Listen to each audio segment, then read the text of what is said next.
After I refused to give my mom my inheritance, she invited me to a family meeting.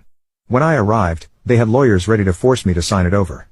But the moment they handed me the papers, I smiled and said, "Funny, I brought someone too." The door opened, and I never expected to be here, sitting across from my own mother and the rest of my so-called family, watching them try to steal what was rightfully mine. But here I was.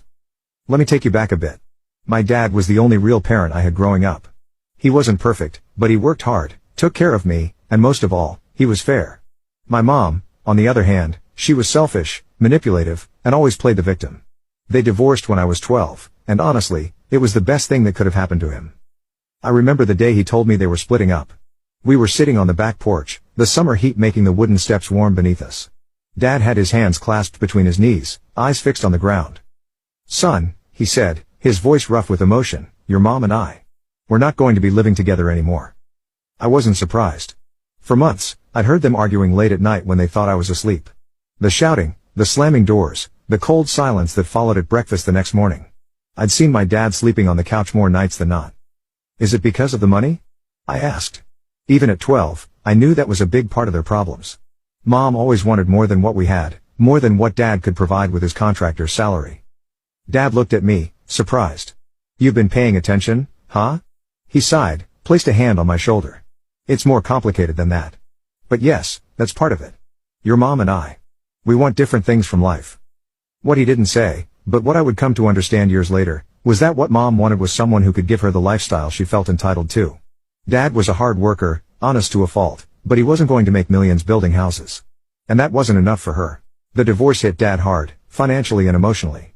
Mom took him for everything she could, demanding alimony that stretched his budget thin. But he never complained, not to me. He worked overtime, took on extra jobs, made sure I never felt the pinch. And when I stayed with him on weekends, he was present in a way he couldn't always be when they were together.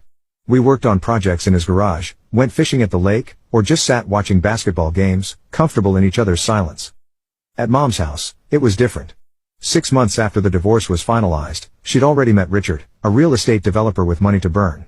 Suddenly she lived in a house 3 times the size of our old one, drove a luxury car, and took vacations to places Dad and I could only see on TV. My half-siblings came along a few years later, first Emily, then Tyler, and they became the center of Mom's universe. Perfect children for her perfect new life. I watched as Mom transformed herself to fit Richard's world. Her hair got blonder, her clothes more expensive, her laugh higher and more affected. She encouraged me to call Richard Dad and looked disappointed when I refused. Around him and his friends, she acted like her life began when they met, as if the 15 years she spent with my father were just an unfortunate detour. "Honey," she'd say when I brought up a memory from before, "that was a different